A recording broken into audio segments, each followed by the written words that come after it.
This is a bad deal. Let's get this deal cut off quickly to end the suffering of the Ukrainian people, to end the progression of the Russian forces to the west, and to get back to trying to establish some kind of normalcy in Europe. That's what we should do, but the propaganda keeps us from it. This is retired U.S. Army Lieutenant Colonel Danny Davis, who first made national headlines in 2012 when the New York Times wrote a groundbreaking article entitled "An Afghan War, Officer Becomes a Whistleblower." At the time, Colonel Davis just returned from serving in Afghanistan and wrote about his experience in an article for the Armed Forces Journal entitled "Truth, Lies in Afghanistan: How Military Leaders Have Let Us Down." Like every war, there is always an information battle between what the media is reporting and what is actually happening on the ground. The situation for Ukraine is bleak. Zelenskyy recently fired multiple members of his cabinet. The military has lost its first F-16 fighter jet the US government gave them, and energy needs are skyrocketing in Ukraine while the cold winter is just a couple months away. In today's video, the Colonel and I discuss Zelenskyy's latest moves within his cabinet and how more Ukrainians are warming up to the idea of a negotiated settlement. We discuss why Western governments most likely will be sending less money to Ukraine in the future, and finally discuss whether Donald Trump or Kamala Harris is best equipped to handle this war. If you want to understand the truth on the Russia-Ukraine war, you're in the right place. Let's begin. Well, everyone, very honored to welcome back into the studio Colonel Danny Davis. Danny, always a pleasure to have you on the show and to get your insights into both Russia, Ukraine, obviously Israel, Palestine. We got a lot to talk about. Let's start with Russia and Ukraine. Danny, the big news here is we're at the beginning of September, and we're seeing the biggest news coming out right now is that Zelenskyy is changing his government. I think his foreign minister has resigned. He has seen a lot of different cabinet members there. Give me your take on this as we're approaching we're in the third year of this war now. What's your take on this? Lots of times regimes change senior leaders. It happens in the United States every time we have a new president, and sometimes midway through an administration, they may change a lot of senior leaders because it kind of takes a lot out of you to do a job like that. So on the surface, it's not anything earth-shattering, but what is very troubling, I think, especially from the Ukraine perspective, is timing as to when this happened, because it didn't come to any kind of a change of administration or anything else. In fact, it came just a month or so after they started a major offensive and with an incursion into Russia, the first time they had done that. So you would think that would be a time for some stability, political stability, especially on the home front. They said they resigned, but how it really works. They were all fired and they were told to resign. Right. And when you have, I don't know what the number was, 6 or 7 major cabinet officials, of course, led by the foreign minister. This comes, whatever it was, 6 or 8 months ago, where they had to fire the defense minister for corruption, for things that he had been doing, stealing millions of dollars and redirecting things. They just fired, I think, a week prior to this, the Air Force commander, because they had lost an F-16 in its first combat operations. It just seems like that the wheels are coming off. This is not what you do if you want to project stability to your own people. And when you have your folks that are being pressed up all against the Eastern Front and losing a lot of territory in a lot of different areas, at the same time, this big surprise punch into Russian territory itself has stalled, and there's no rational way to think that it's going to achieve anything positive for the Ukraine side. And then you see all of these cabinet members getting let go. And now you're going to get some new people in. And it's unclear why he did it, even on the surface. I mean, he just said we want to change in direction, Zelenskyy has, but very little explanation for why all of these specific members were let go. And so that leaves everybody to speculate. And, when you're in a war and you're looking for strength from your own government, this is not going to do it. Yeah, it's interesting because, Danny, we've seen an article that had come out saying that Zelenskyy's latest reshuffle has one major aim, to project strength ahead of a tough winter for Ukraine. I saw that headline. Right? I was like, what? How does that project strength? Changing everybody when you're 1 month into an attack into the sovereign territory of your enemy, and it's not going very well, and your Eastern Front is starting to collapse. So I Yeah, it's a head scratcher why anyone would say that projects strength. Yeah, I agree, and I think we really need to get some clarity on this because I was watching one of your earlier videos that you talked to, Professor John Mearsheimer, who I know you and I both admire for his insights into geopolitics, very complex situations. Of course, many people who will know John Mearsheimer is the one that predicted exactly what would happen with this Ukraine war. He gave a speech in 2015 predicting exactly like this. If the United States continues to push them to NATO, Ukraine will get wrecked. That is what's going to happen. Of course, at the time, I don't think many people thought that would happen. They said this is just a crazy idea from the professor, but of course he was dead on in that analysis. And he had talked about that there's really two wars going on right now. You've got one war that's obviously fought on the battlefield, but there's another war that's happening, and that is the propaganda war. Can you talk a little bit about that? Yeah, that is a good one. And in fact, that headline you just mentioned might be one of the most recent examples of the propaganda war, of just trying to say that things are a certain way as opposed to the way that they actually are, to make people, I don't know, think that something is true when it's not, that it's succeeding when it's not. And when you hear common routine things like whether from Zelenskyy or from Biden or from Keir Starmer or any number of other NATO leaders, when they keep saying, yeah, things are going good, and all we need is just a little bit more. We need a few more long-range missiles. We need a few more tanks. We need another package here, another air defense systems. There's always one more thing they need, and yet you see it doesn't make any difference on the battlefield. And I can sit in very graphic detail and go as far as you want to tell you exactly why none of it is going to matter, because wars are not won by individual things here. They're won by a basket of capabilities, and most especially manpower, trained manpower. And when you get in a big war that basically has turned into a war of attrition, it's the side that has more of this stuff in the basket of key indicators that's going to win. And history shows that it often doesn't make any difference who has the most brilliant tactical commanders or these Patton types, for example. It matters who's got the most men and who's got the most industrial capacity to keep the tools and the weapons and the ammunition of war flow. And when you look at that, it's unequivocally on the Russian side, and having a handful more things on the left and right of Ukraine, this weapon or that capability, it's just not going to matter. But people keep saying it does because it's propaganda. It makes people think that maybe there's going to be hope. And so they keep supporting something that a rational objective would say, this is a bad deal. Let's get this deal cut off quickly to end the suffering of the Ukrainian people, to end the progression of the Russian forces to the west, and to get back to trying to establish some kind of normalcy in Europe. That's what we should do, but the propaganda keeps us from it. Yeah, that's a good point, Danny. And, I think what's interesting is, we've seen some F-16s make their way to Ukraine. Of course, that's one of the most advanced, fighter jets in the world. It takes a very specialized pilot to be able to fly that. And, it's not as easy as just sending over, additional aircrafts and, additional weapons. It's almost like dropping a drip in the bucket, right? If you're, like you said, I think one of the things I've always admired in your analysis is it's a very rational analysis, because you have that combat experience. You've won 2 Bronze Stars, you've fought in Iraq, Afghanistan. You have an insight into what it takes to actually win on the battlefield. And, at the end of the day, it really just comes down to logistics a little bit more than emotions, right? It's, let's look at the manpower, let's look at the equipment, let's look at the arsenal that you have as far as weapons. And it just, when you're looking at it on paper, Russia is much stronger, and it has certainly shifted to that war of attrition. Well said there. The least sexy thing you can get is logistics, but without it, you don't win a war. But it's plain and simple. I think I've heard it said, and I forget who actually is attributed to saying it, but tacticians talk about, pundits talk about tactics and generals talk about logistics, because they understand that is the absolute indispensable capability without which the best tactics in the world, the best leaders in the world, the best weapons in the world cannot function and cannot win a war if you don't have logistics, if you don't have fuel, spare parts, supplies of ammunition, ways to get things to and from the battle,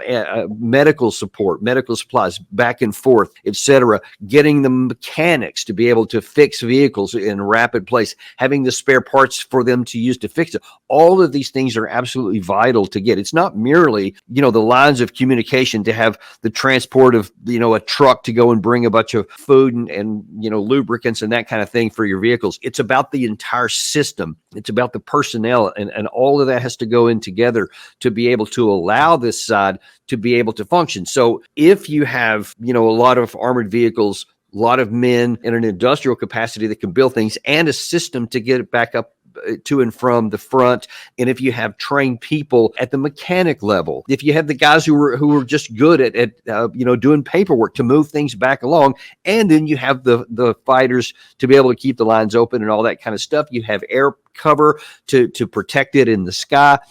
You have anti-air capabilities to prevent them from interdicting it, etc. All of that system is necessary to provide war. And if one side has it and the other side doesn't, then the side that doesn't has no rational path to even continuing to exist, much less to ever win. And that is how the dynamics are playing out right now. Russia has all of those things I mentioned. Ukraine has some of them, but not enough in the key capacities. And so that's why you have seen this methodical dismantling of the Ukraine side all the way back to 2023, when they tried that disastrous large-scale offensive, which never had a chance to succeed because of several key components they didn't have, fundamental that they didn't have. And now then the same thing is true on the offensive, where the Russians are just methodically grinding the Ukraine army into dust, especially in the east. And now then they're getting up to a point to where they're reaching the last line of defenses that the Ukraine side has built, going all the way back to 2014 in some categories.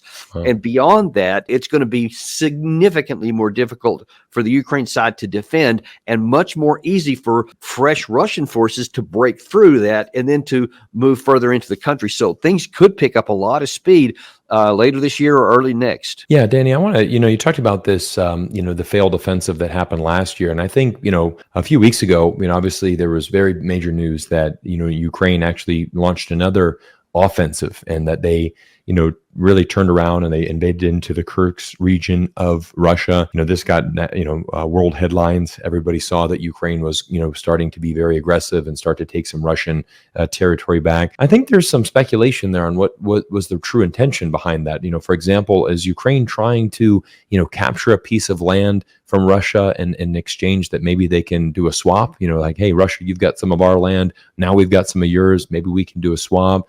Is it to create a buffer zone? I think that's what we've heard from Zelenskyy himself, that he wants to create this buffer zone.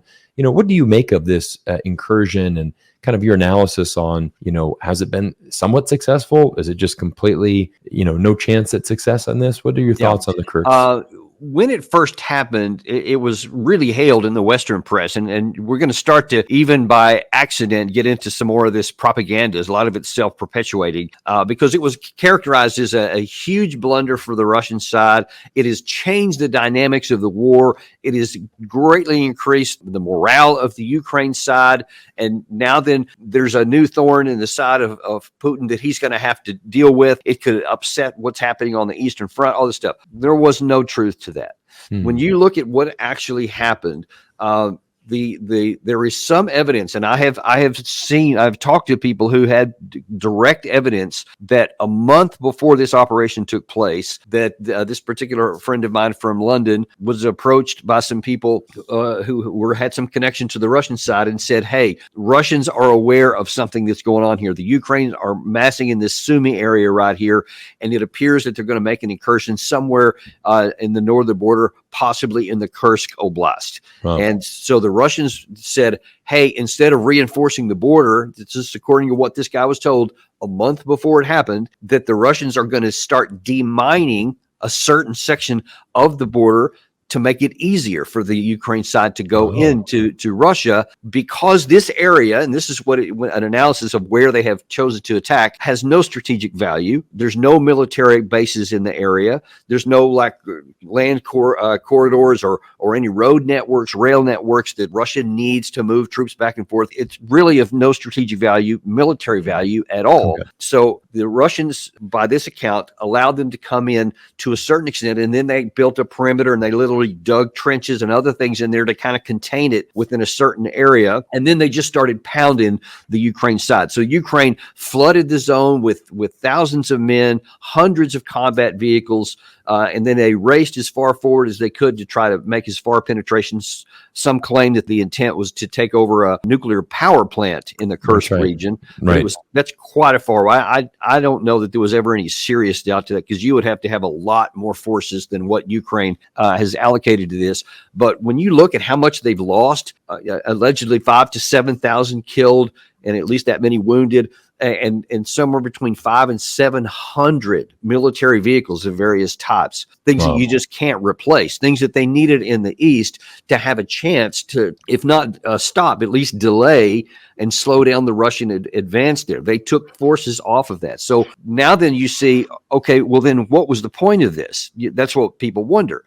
Right. Okay, aside from all the euphoria that the Western press was talking about, yeah, Russia, now they know what it's like to have war on their territory, etc. But when you then listen to what Zelenskyy says, he had an interview, I think it was about 36 hours ago, on NBC News, who went to Kiev to, I think it was Richard Engel, interviewed him, and he asked him, what is this? And he said, Zelenskyy said, this is a plan for victory. Now, I actually had a whole show on this where we detailed what he said on this just yesterday, actually. Right. And he said, our plan for victory, and okay, so let's just stop right there for a second, because words matter. Right. They're supposed to. So victory sounds like victory to me. If you have a plan for victory, that means somehow you're going to win. Right. And so then when he starts explaining what his plan for victory is, the first thing he says is, we want to solidify the war where it is. And it's like, okay, stopping the wars is not the same as winning. That doesn't equal the win. But then he said, well, we're not going to stay here forever. I mean, we're not going to just,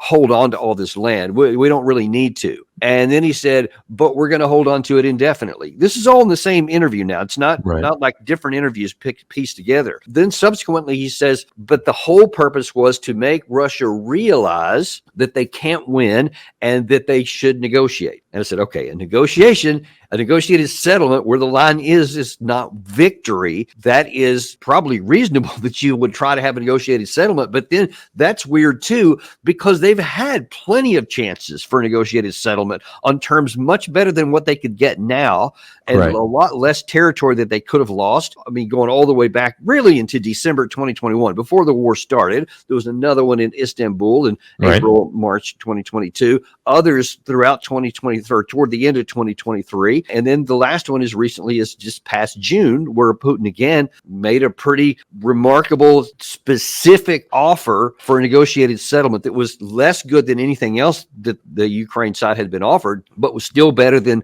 a military loss. Right. So if that was your goal, to have a negotiated settlement, you didn't need to try and penetrate into Russia, because you already had his willingness if you would make certain conditions sacrifice. If the idea on Zelensky's side was, I'm going to hurt Putin here and make him negotiate better terms than what he offered in June, then you got a real problem here, because now you're getting into some delusionary thinking, because of all these basket of capabilities I keep referring to are real. And they're not going to be mitigated away. And Russia is methodically moving to the west, picking up speed now, especially in the last 5 or 6 weeks. It's fastest it's been at any point in the war, all the way back to the initial invasion. And if you want to negotiate a settlement, embarrassing Putin like this, hitting him in the flank here, is not going to help your cause. It's not going to make Putin want to negotiate from a weaker position. It's going to make him mad. It's going to make the Russian people mad and say, forget about this. Let's just win a victory on the ground. It's yet to be seen what's actually going to be done with that, what course of action Putin's going to choose. But the bottom line is, he can make good on that, even if it takes a long time. But as I pointed out, because of where this Eastern Front is right now, if they break through that Pokrovsk area, now then you're talking whole new ball game, because the Ukraine doesn't have additional lines of defense to fall back to. So it could get really ugly early in the next year. Yeah, that's a fantastic analysis, Danny. That's why we bring you on the show, to get those insights. And I think it's very interesting, because one of the facts that I had mentioned in an earlier video is that Putin has offered, I think at least 5, if not 6 times a negotiated settlement to some extent. And obviously, I think, we're starting to see a little bit of Ukraine change their thinking. Obviously at the beginning of this, the goal was to drive every Russian force out of, those occupied areas. And, obviously we're talking really that eastern border of Ukraine, those 4 regions that are very highly controversial. Of course, for those of you, just to keep everybody up to speed, these are the 4 regions in Ukraine that are predominantly Russian. The people that are there, they identify as Russian, they have Russian passports, they want to be part of Russia. They have voted independently to be part of Russia, but obviously Ukraine wants to keep them. Russia has felt the need to go in, and that is really what this entire war is about, is those 4 regions. And I guess what we're seeing here is, maybe the foundational steps of Ukraine actually accepting that, like you said, what is victory, right? Victory a while ago was the removal of every Russian from that area. But now is Ukraine finally waking up to the idea that, hey, we're going to have to give up this territory, because that is what ultimately the people in that region want. But it's also just what's going to happen, because that's Russia is not going to stop short of getting those territories. And that's really what this entire war focuses on. I got another follow-up question to that, because, I'm just very curious to know what your analysis would be on, what is the future of Ukraine at this point, and how does that even relate to NATO? I mean, I think, we continue to see this mission of the United States, firmly saying, look, we're going to keep pushing them into NATO, despite everything we've seen, despite this being the matchstick that started this entire flame that is now engulfed all of Europe and really the whole world into this. Of course, obviously Europe and America, we've sent hundreds of billions of dollars to Ukraine to prolong this. There's so much corruption there, right? They had to fire one of the key military guys because of corruption. I mean, is Ukraine even eligible to be part of NATO? Is this just an absolute waste of time? What are your thoughts? And it is so crazy that what we do with what our own documents require, what the entrance requirements into NATO, what they require of any aspirant to come in, doesn't make any sense. Before I hit on that, I want to touch on something you just said a second ago, because I think it's really important and will tie into this part here. And that's, you said you think that there's maybe a more willingness now upon many in Ukraine to actually start looking at a negotiated settlement instead of driving them back to the 1991 borders, which, for the longest time was at least the stated objective here. Correct. And that is because Russia is not just moving up to the last line of defense in the east. They've also been on this methodical program, really stepped up of late, to completely decimate the Ukrainian ability to generate energy and power and water and all that. And as we're now getting close to fall and the leaves are starting to change and the cold weather is not too far away, Russia has stepped up that to destroy their capacity to create electricity and the lines to even get it if they want to get it imported from Western Europe and other parts of Europe. And so if you lose the ability to make weapons, ammunition, anything else of war, to move troops around, which you need primarily electric trains to do, if you don't have enough energy to do that. And then they're starting to hit the diesel locomotives, so they can't move forces back and forth even tactically, if they have a penetration one place or another. And it also significantly undercuts their ability to have an economy. Right. So if you can't make any money here, the wells are drying up, I assure you, from free money coming in from the West. Right. Then you decimate their capacity to wage war all across the country, not just here. It is rational to say, how can we, nip this in the bud, so to speak, and end this bad situation before it gets, catastrophic or even fatal. Talking about NATO is literally the last thing anybody should be doing that cares anything about Ukraine, because that's the whole reason we had this war in the first place. You may recall, I think it was in January of this year, or maybe December of last, when you had Jens Stoltenberg, then the Secretary General for NATO, openly declare that Putin had said a precondition for the war was NATO offering a membership to Ukraine. And if they took that off the table, there wouldn't have been a war. Now, right. I also have separately heard from a diplomat who's very friendly to the United States, who told me that other diplomats he had talked to said that when Biden met with Putin in June of 2021, that he told him point blank, Putin told Biden, if you go ahead with NATO into Ukraine, we will use military force to stop it. He apparently bluntly told him that, to which right. Biden apparently replied, hey, do whatever you think, because we're bigger than you are and we're more powerful and we'll hammer you with sanctions and crush your economy. So, do whatever, Right. but don't tell me what to do. So we continue to do that, move toward that direction. Putin made good on his threat. And so now then the whole reason why we have this war started, and you have as recently as July, just a couple months back, all the ballyhoo of the 75th anniversary of NATO and the Washington summit and all this kind of thing. And we again reiterate, Ukraine will be in NATO. It's inevitable, etc. So what you tell Russia is, don't even think about trying to have a negotiated settlement. The only way you can ensure your security is just keep on mowing to the west until you eventually get a military victory. But where's their motivation to do anything besides that? So any talk about that just keeps the crosshairs on the forehead of Ukraine and keeps Russia going forward, makes them less likely to have a negotiated settlement unless NATO is part of that settlement. Danny, fantastic insights. And I think one of the things that you just hit on that I'm going to kind of conclude this interview on is talking about the fact that this endless money from the West is quickly drying up. And that bucket, that very generous bucket that we've been pouring into for so many years, I think that that has really turned. I mean, I know, we're, both of us are here in the United States. I mean, the general sentiment for supporting Ukraine, for sending billions and billions of dollars more. I think most Americans, regardless of political affiliation, have really reached a tipping point where it's just like enough is enough. We cannot keep sending money to Ukraine. We need to call this. We need to move towards a settlement. We need to not get involved in another war because we've already got a lot of other conflicts, which we'll talk about in a minute. But I want to know what your thoughts are for this 2024 election. We're 2 months away from the election here in the United States. We've got two options, obviously, Donald Trump, Kamala Harris. In your opinion, what are your thoughts on both of these candidates and how they could potentially handle this Ukraine war? Well, this is one of the few areas where there actually is a meaningful difference between the two, the Republican and the Democratic nominee, in that Kamala Harris is been pretty outspoken that basically if you like Joe Biden's foreign policy, then you'll like Kamala Harris because there won't be any change. Right. In fact, given opportunities in multiple areas to show any kind of distinguishment or difference between Harris and Biden, she has opted to say no. But it's just a continuation. So whatever Biden has done, she's likely to continue.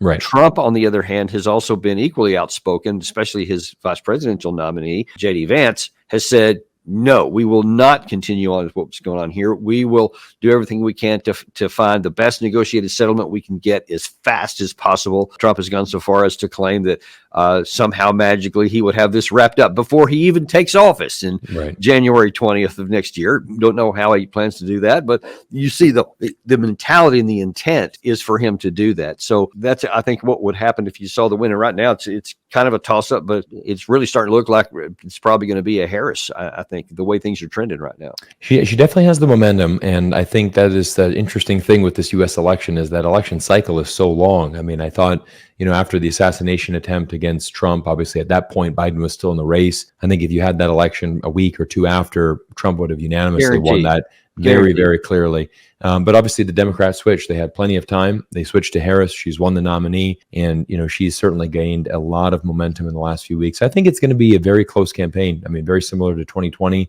Yeah. Even Trump ran a great campaign then in the sense that, he got 75 million votes. I mean, we had a lot of people voting for Trump in 2020. And it's going to be very interesting to see. I do agree with your analysis on that I think Harris does lack a lot of experience. And by default, when you do, you'll probably just continue what you've been doing and certainly follow the lines of a Joe Biden, which, unfortunately would probably mean that this war is not going to be ending anytime soon, and that we're probably going to keep doing videos like this, trying to analyze the latest, spins from the media. I would put an asterisk on that. It will not end at our initiation anytime soon, but it could end with a Russian victory sooner than anybody would like. Right. Yeah. And I think that is certainly for the people of Ukraine. The earlier you can get to the negotiated table, I think the better. So, Danny, I really appreciate your insights as always into Russia, Ukraine, and thank you for coming on the show today. Always my pleasure. Thanks for having me.